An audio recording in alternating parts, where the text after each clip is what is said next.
ಸಿಹಿ ಮುತ್ತಿನ ಕಾಣಿಕೆ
ಹೋಗಿದ್ದೆ ಮಾವ, ಇದೀಗ ತಾನೇ ಬಂದೆ.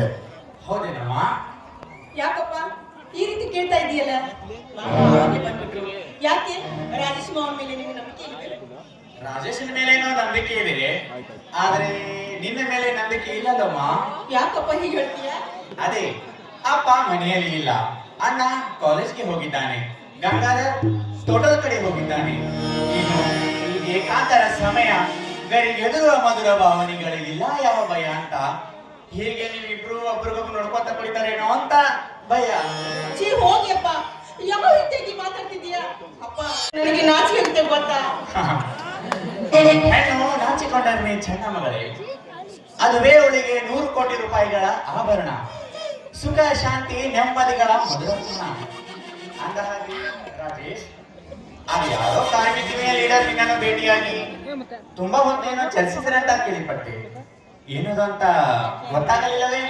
ಅದೇ ಮಾವ, ದೀಪಾವಳಿ ಹಬ್ಬ ಹತ್ತಿರ ಬಂತಲ್ಲ, ಈ ಸಾರಿ ದೀಪಾವಳಿ ಹಬ್ಬಕ್ಕೆ ಸ್ವಲ್ಪ ಬೋನಸ್ ಜಾಸ್ತಿ ಕೊಡು ಅಂತ ಕೇಳಕ್ ಬಂದಿದ್ರು.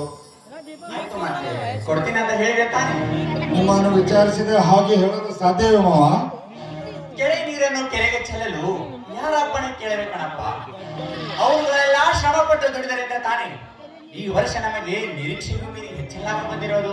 ಇಂದಿಲ್ಲ ನಾಳೆ ಕಂಕರ್ವರ ಕೂಡಿ ಬಂದ್ರೆ ನನ್ನ ಮುದ್ದಿನ ಮಗಳನ್ನು ವರಿಸುವ ನನ್ನ ತಂಗಿಯ ಪ್ರೀತಿಯ ಸುಪುತ್ರ ನೀನು. ಹೇಳೇ ಬಿಡು, ಈ ವರ್ಷ ಬೋನಸ್ ಅನ್ನ ಡಬಲ್ ಕೊಡ್ತೀನಿ ಅಂತ ಘೋಷಣೆ ಮಾಡೇ ಬಿಡು. ಆಯ್ತು ಮಾವ, ನಿಮ್ ಸಂತೋಷವೇ ನನ್ನ ಸಂತೋಷ. ಇಂದೇ ಸಾಯಂಕಾಲ ಆಫೀಸ್ಗೆ ಹೋಗಿ ನಿಮ್ಮ ಅಂಕಿತವನ್ನು ಪ್ರಕಟಿಸುತ್ತೇನೆ.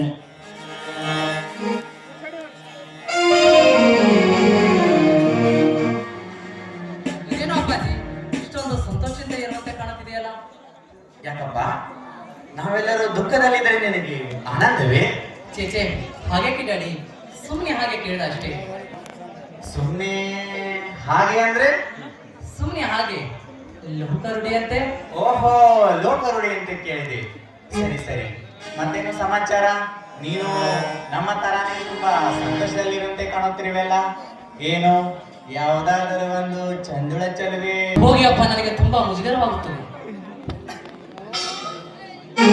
ಒಂದು ಮಗ, ನನ್ನ ಸುಪುತ್ರರು ಇಂಥ ಕಾರ್ಯಕ್ಕೆ ಯಾವತ್ತೂ ಕೈ ಹಾಕೋದಿಲ್ಲ ಅಂತ.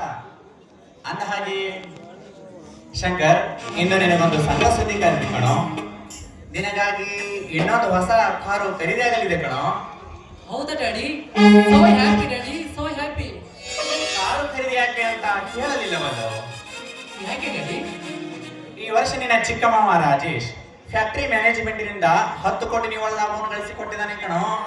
10 ಕೋಟಿ? ಹೌದು ಕಣೋ, 10 ಕೋಟಿ ಬಂಪರ್ ಕೊಡುಗೆ. ಸೂಪರ್ ಮಾವ. ಮತ್ತೆ ದೊಡ್ಡ ಮಾವ ಗಂಗಾಧರ್? ಅವನು ಪರವಾಗಿಲ್ಲ, ಹೊಲ ಗದ್ದೆ ತೋಟಗಳೆಲ್ಲ ದುಡಿದು 2 ಕೋಟಿ ನಿವ್ವಳ ಲಾಭವನ್ನು ಗಳಿಸಿಕೊಟ್ಟಿದ್ದಾನೆ. ಸೂಪರ್ ಮಾವ, ನಿಮ್ಮ ಶ್ರಮಕ್ಕೆ ನನ್ನ ಕಡೆಯಿಂದ ಕಂಗ್ರಾಚುಲೇಷನ್. ಅಣ್ಣ, ಬರೀ ಕಾಂಗ್ರಾಚುಲೇಷನ್ ಹೇಳ್ತಾ ಇದೀಯಲ್ಲ, ನೀನು ಎಷ್ಟು ಸಂಪಾದನೆ ಮಾಡಿದ್ಯಾ ಅದನ್ನು ತಪ್ಪು ಮೊದಲು. ಬುದ್ಧಿ ಸಂಪಾದಿಸಿದ್ದೇನೆ. ನಾನೊಬ್ಬ ಇಂಟೆಲಿಜೆಂಟ್ ಸ್ಟೂಡೆಂಟ್ ಅಂತ ನನ್ನ ಕಾಲೇಜಿನಿಂದ ನಾನು ಅವಾರ್ಡ್ ಪಡೆದಿದ್ದೇನೆ. ತುಂಬಾ ಸಂತೋಷ ಮಗ. ಇದಕ್ಕಿಂತ ಸಂತೋಷ ವಿಷಯ ಇನ್ನೇನಿದೆ? ಕಮಲ, ಶಂಕರ್, ನೀವಿಬ್ಬರು ನನ್ನೆರಡು ಕಣ್ಣುಗಳಿದ್ದ ಹಾಗೆ. ರಾಜೇಶ್ ಗಂಗಾಧರ್ ನನ್ನ ದೇಹದ ಮುಖ್ಯ ಅಂಗಗಳು. ನೀವೆಲ್ಲರೂ ಈ ಮನೆಯಲ್ಲಿ ಉಂಡು ತಿಂದು ನಕ್ಕು ನಲಿಯುತ್ತಾ ಅನುದಿನವೂ ಸಂತೋಷದಿಂದ ಬಾಳಬೇಕು. ಈ ಮುದುಕನ ಕಣ್ಣು ಮುಚ್ಚುವ ತನಕ ನೀವ್ಯಾರು ಬೇರ್ಪಡದೆ ಅನ್ನೇ ಬಾಳಬೇಕಪ್ಪ. ಅದೇ ನನ್ನ ಆಸೆ. ನಿಮ್ಮ ಆಸೆ ಈಡೇರಿಸಿ ಬದುಕುವುದೇ ನನ್ನ ಆಸೆ ಅಪ್ಪ. ಶಂಕರ್, ಕಮಲ, ಇನ್ನು ನೀವಿಬ್ಬರು ನನಗೊಂದು ಮಾತು ಕೊಡಬೇಕು. ಅದೇನೆಂದರೆ, ಎಂತ ಕಠಿಣ ಪರಿಸ್ಥಿತಿ ಒದಗಿ ಬಂದರೂ ರಾಜೇಶ್ ಗಂಗಾಧರ್ನನ್ನು ಕಡೆಗಣಿಸುವುದಲ್ಲ ಅಂತ. ಕೊಡದೆ ಇನ್ನೇನಪ್ಪ, ನಿತ್ಯ ನುಂಗುವ ತುತ್ತುಗಳ ಮೇಲೆ ನಿಮ್ಮ ಮಾತಿನ ತಾತ್ವರೆ ಬರೆದು ನಾವಿಬ್ಬರೂ ನುಂಗುತ್ತೇವೆ. ಅದಾವ ಕಾಲಕ್ಕೂ ನಿಮ್ಮ ಮಾತನ್ನು ಮೀರೋದಿಲ್ಲ ಅಂತ.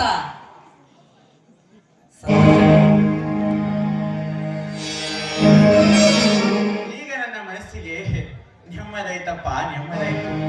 16 ವರ್ಷದಿಂದ ನನ್ನ ಎಲೆಯಲ್ಲಿ ಕುದಿತಿದ್ದ ನೋವಿಂದು ಮರೆಯಾಗಿ ಹೋಯ್ತು.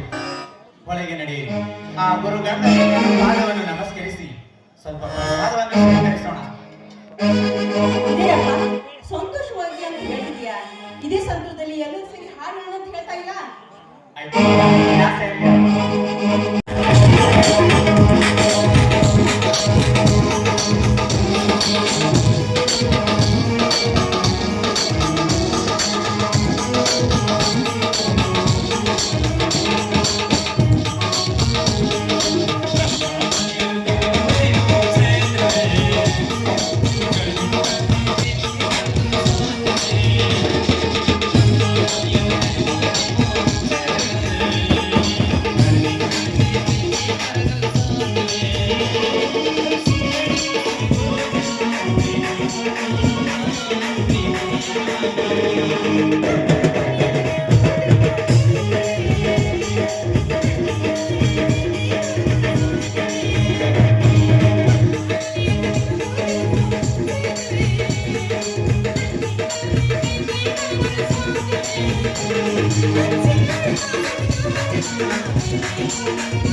La